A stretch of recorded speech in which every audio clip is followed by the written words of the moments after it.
Can a king of shadows, a man whose heart is a fortress of ice and iron, truly survive the warmth of a single flame? Can a soul steeped in bloodshed be cleansed by innocence? This is the story of Nico Bellini, the dawn of the city's unforgiving underworld, and the girl who became the eye of his hurricane.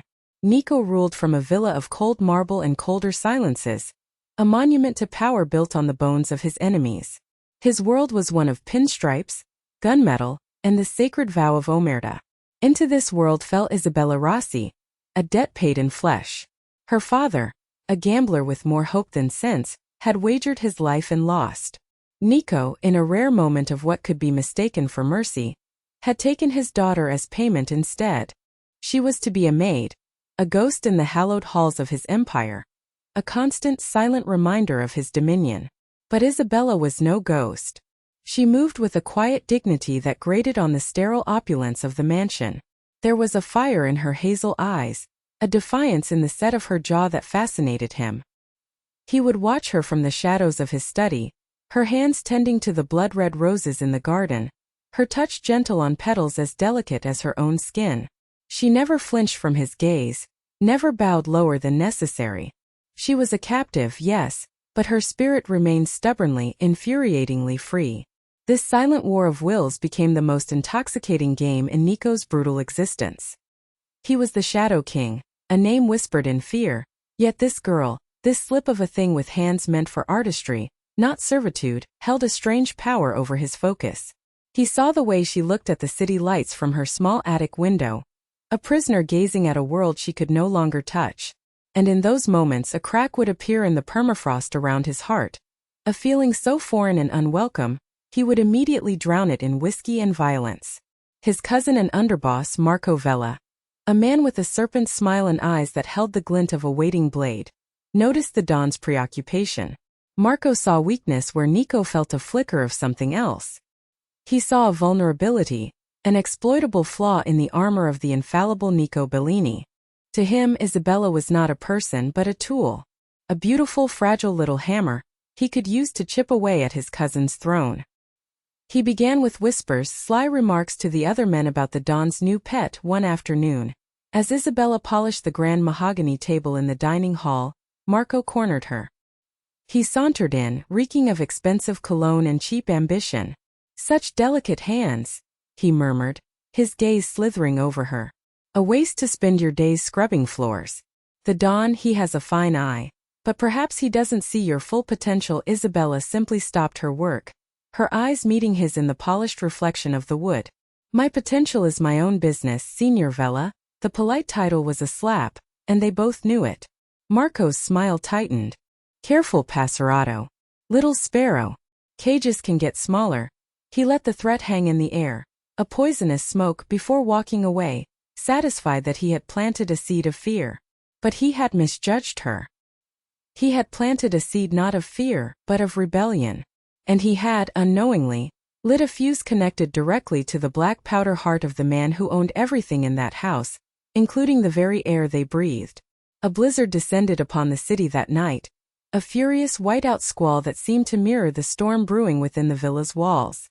The wind howled like a banshee, throwing sheets of snow against the bulletproof glass. It was a night for fires and secrets. A senior housekeeper, a bitter crone whose loyalty was firmly in Marco's pocket, approached Isabella with a cruel order. An urgent package had been left at the outer gate, she lied. Something the Don needed immediately. It was a fool's errand, a punishment for her earlier defiance. Dressed in nothing but her thin uniform and a threadbare coat, Isabella was sent out into the maelstrom. The heavy iron gates were nearly a quarter-mile down the winding tree-lined drive. Each step was a battle. The wind tore at her clothes, biting her skin with 1,000 icy teeth. Snow blinded her, and the cold sank deep into her bones, a paralyzing chill that stole her breath. She fought on, driven by the same stubborn fire that Nico saw in her eyes. But the storm was a relentless beast. She reached the gate, finding nothing there, the lie exposed in the empty, swirling whiteness. As she turned back, her strength gave out. She stumbled, her body finally succumbing to the brutal cold, and collapsed into a snowdrift, the world dissolving into a frozen, silent darkness. Nico's black sedan cut through the blizzard, its headlights two lonely beams in the chaos. He was returning from a meeting that had ended with 3 fewer rivals and a consolidation of his power, yet he felt no satisfaction. A strange disquiet had settled over him, a prickling unease that had nothing to do with business. As his driver navigated the turn onto his private drive, the headlights swept across the landscape. For a fleeting second, they illuminated a splash of color against the pure white snow near the gates, a patch of dark fabric, a small unnervingly still mound. "Stop the car," Nico commanded, his voice sharp, cutting through the hum of the engine. Luca Giordano, his loyal consigliere, turned from the passenger seat. "Boss? It's nothing." A fallen branch perhaps, but Nico was already throwing the door open, ignoring the blast of Arctic wind. His custom-made leather shoes sank into the deep snow, the cold seeping through instantly, but he didn't feel it. He felt only the magnetic pull of that shape, the ice that was forming in his own veins, a dread colder than any storm. He reached the mound and his world stopped. It was her. Isabella. Curled into a small ball, her face ashen, her lips a terrifying shade of blue. A dusting of snow was already beginning to cover her like a shroud. But it wasn't just the cold that made his blood boil into a white-hot inferno. As he knelt, brushing the snow from her face, he saw it. A dark, ugly bruise blooming on her cheekbone, another purpling near her temple. Her delicate wrist, protruding from the sleeve of her coat, was marred with the distinct imprint of a man's fingers. A guttural roar of pure, undiluted rage ripped from his throat, a sound more animal than human, lost to the howling wind. This was his. Everything on this land was his. Every soul, every stone, every breath taken was by his permission. And someone had dared to put their hands on her, to break her, to cast her out into the storm to die. The Shadow King, the man who moved with calculated coldness, was gone. In his place was a predator whose territory had been violated, whose most prized possession had been savaged. He swept her into his arms, her body frighteningly light, and the thinness of her coat was a fresh insult. He cradled her against the warmth of his own expensive overcoat, turning back towards the car, his face a mask of murderous fury that made even the seasoned Luca flinch. "Drive," he snarled, laying her gently across the back seat. "And get the doctor. Now, tell him if he is not there in 10 minutes, I will come to him. And bring a shovel." The unspoken threat hung in the air, more chilling than the blizzard outside. Back inside the villa, the warmth was a shock. Nico carried her straight up the grand staircase, bypassing her small attic room and striding directly into his own private suite, a sanctum no one but him ever entered. He laid her on the vast bed, the contrast of her pale, bruised form against the black silk sheets a masterpiece of tragic beauty. He barked orders, sending staff scattering like frightened birds. Blankets. Hot water. Brandy. He worked with a focused intensity, stripping away her frozen, wet clothes with a reverence that felt like a prayer. His large, calloused hands surprisingly gentle. He wrapped her in the thickest cashmere blankets, chafing her icy hands and feet, trying to force life back into her limbs. When she finally stirred, a low moan escaping her blue lips, her eyes fluttered open, hazy with confusion and pain. "Nico," she whispered, his name a fragile puff of air. It was the first time she had ever used it. He stilled, his hands holding hers. "I'm here, Isabella. Sonoka." He held a glass of brandy to her lips, helping her take a small warming sip. As the life slowly seeped back into her, the story came out in broken whispers. Marco's man, a brute named Johnny, had cornered her in the pantry after Marco had left. He'd repeated his boss's sentiment, that she was wasted on cleaning, his hands grabbing, bruising. She had fought back, smashing a jar of olives against his head before fleeing, only to be caught by the housekeeper and sent into the storm as punishment. Every word was a nail hammered into Nico's soul. He listened, his expression growing darker, colder, until the very air in the room seemed to crackle with restrained violence. The rage from the storm had not subsided, it had solidified. It was no longer a hot, roaring fire, but a glacier of lethal intent, moving slowly, unstoppably, ready to grind mountains into dust. He smoothed a stray lock of hair from her bruised cheek, his touch feather-light. His voice when he finally spoke was a low, terrifying promise. a vow sworn in the heart of his dark kingdom. "Listen to me, Tesoro," he murmured, his gaze locking with hers. "This will never happen again. Do you understand?"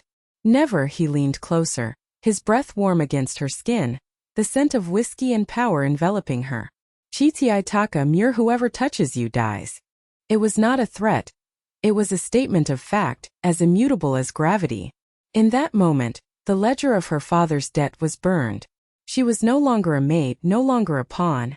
The invisible chains of servitude were shattered, replaced by the gilded cage of his protection. He had claimed her, not as an asset but as his. His to protect, his to avenge, his to keep. The line had been crossed, and blood would be the only thing to wash it clean. The villa was silent the next morning, but it was the silence of a held breath before a scream. Nico descended the stairs, not in his usual tailored suit, but in casual black trousers and a shirt that did little to hide the lethal grace of his movements. He moved like a panther, purpose radiating from him in palpable waves. He found Marco in the billiards room, smugly lining up a shot. Johnny, the man who had laid his hands on Isabella, stood guard nearby, a fresh bandage on his temple. Nico didn't speak. He walked to the bar, poured himself a whiskey and turned, leaning against it.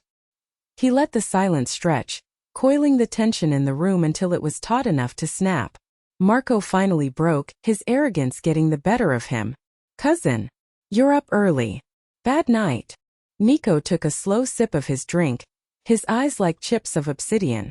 "Johnny," he said, his voice deceptively calm. "Step forward." The brute hesitated, looking to Marco for guidance. Marco gave a slight, dismissive nod. Johnny took a hesitant step. "You put your hands on something that belongs to me," Nico stated, placing his glass down with a soft click. "It wasn't a question." Johnny paled. "Boss, it was a misunderstanding. The girl, she's feisty." The excuse died in his throat as Nico crossed the room in 2 silent strides. The violence was sudden, shocking, and brutally efficient. Nico's fist connected with Johnny's jaw, the crack echoing in the silent room. As the man staggered, Nico drove a knee into his stomach, doubling him over, then brought a knee up into his face. Johnny collapsed, a broken, bloody mess on the expensive Persian rug. Nico didn't even look at him. His gaze was fixed on Marco, who had frozen, his pool cue held tight in his white-knuckled grip. "You have a problem with discipline in your crew, cousin," Nico said softly, wiping a speck of blood from his knuckle with a handkerchief. "And you have a problem with ambition. You thought she was a weakness. A toy.